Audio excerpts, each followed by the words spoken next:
Howdy folks, I hope you're all doing well. I've been a bit quiet over the summer because we've been away on holes, that sort of thing, up to Scotland, but back to the action now. So what I was doing there in the introduction, just playing over that backing track, was using all the pentatonic positions. And what we're going to look at today is how best to learn them, what order to learn them in, and how to think about them, right, as we learn them, in order to learn them most efficiently, because it takes a while to get all those 5 positions under your fingers.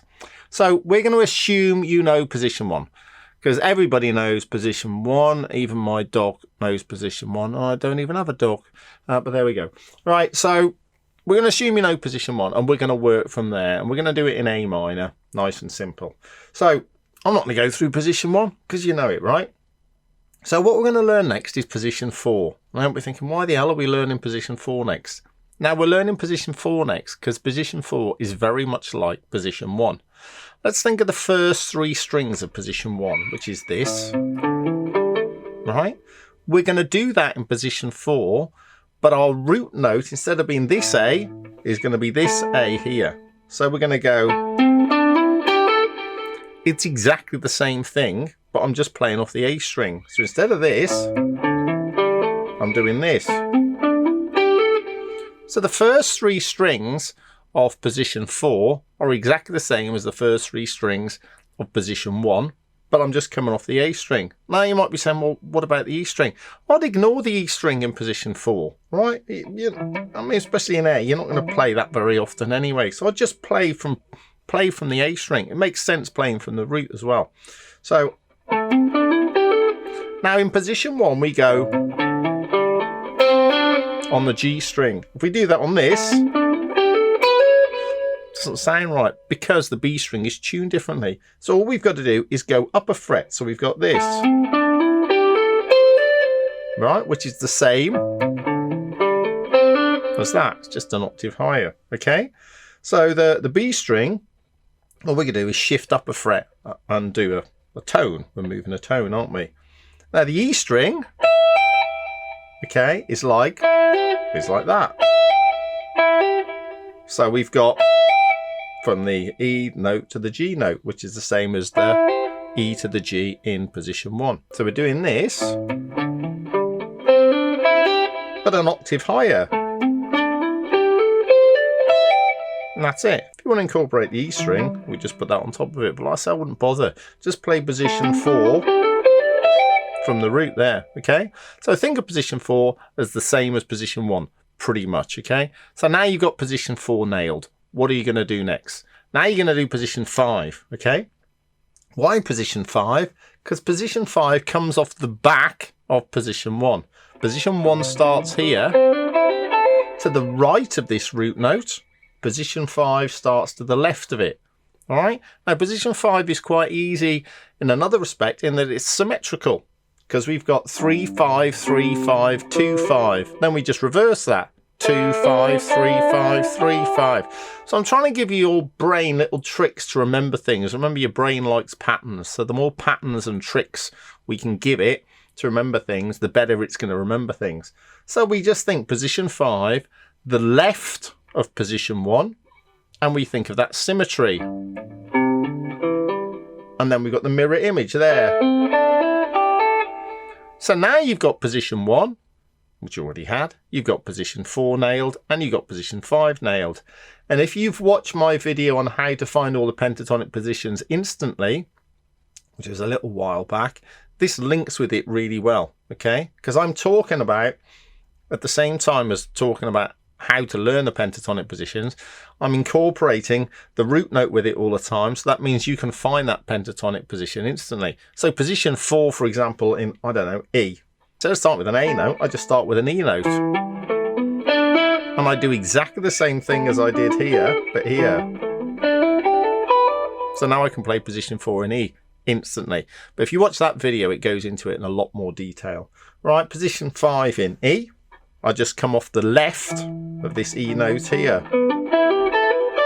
Okay, so we've done position 1, we've done position 4, we've done position 5. Now, position 2 and position 3 are probably the most awkward ones, but let's go with position 3 to start off with, because that's the simplest out of those two. Now, position 3, I want you to think about, which is this.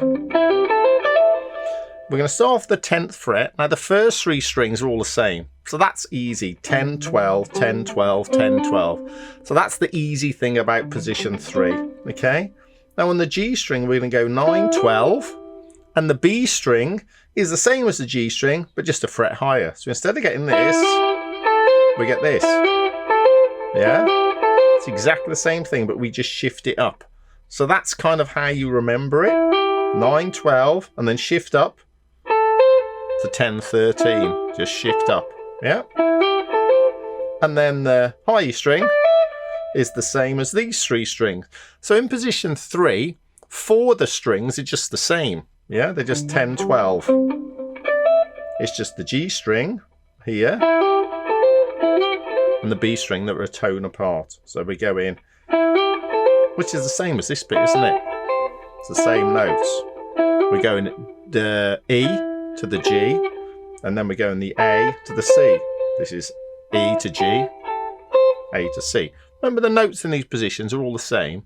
It's just that the shapes change. And if you look at my how to find pentatonic positions, instantly, that's your reference note. That's an A there. So if I want to do position 3 in, let's say, D, all I do is make that a D note. So I slide down there, that's a D. So that's position 3 in D. Because I'm using that as a reference point. But again, watch that video because it explains in a lot more detail. Right, so now we're just left with position 2. Now we're doing that last because it's a bit of a pain in the backside, position 2. It's not particularly symmetrical, or there's not many easy ways of remembering it, so that's why we've left it till last.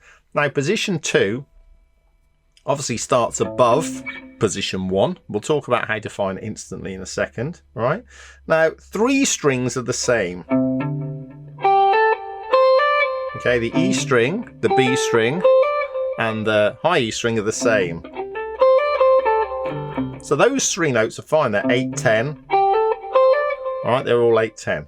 So we're going to go 8, 10. Now the A string and the D string are the same. They're going 7, 10, 7, 10. So now we've got most of the strings. We've got this, and we've got this one. We've just got the G string. Now the G string is that. So we do the E string, the B string, then we go down a fret, and it's a tone apart again. And then, yeah. So it's not super easy to remember, but you need to think about 8, 10, 7, 10, 7, 10, the same, okay? And then here, this finger drops here, and we're going 7, 9, then shift up, 8, 10, 8, 10. So think of these 2 as being the same, and that one the same. These 2 as being the same, and this one, the G string, being like the B string and the E string, but drop down a fret, okay? So that's giving your brain something to latch on to help you to remember how to play that position. Now, how to find it straight away, you'll notice that that A note that we use as a reference point for position 3, we're now playing to the left of that. So position 2 is to the left of that reference point. Yeah. If I want to find position 2 in C, remember these are all minor by the way, I find this C here, and I play position 2 to the left of that. Okay. So there's my C note, and I'm doing position 2 to the left of that. Position 2 in, let's go F sharp, okay? So you find an F sharp note there, right? And position 2 in F sharp minor, remember, is to the left of that, okay? But again, watch that video, it'll make things a lot clearer. So if you learn the positions in that order, you're thinking position 1, then position 4, then position 5, then position 3, then position 2, right? And you learn them in the way that I've just taught, thinking about those patterns, relating them to each other, thinking about symmetry, thinking about strings that are the same, you'll learn them a hell of a lot faster than if you don't apply any of that thinking, right? And then after you've learnt them, just play them up and down, just play, put on a backing track like an A minor or A major backing track, whatever, right? A blues backing track.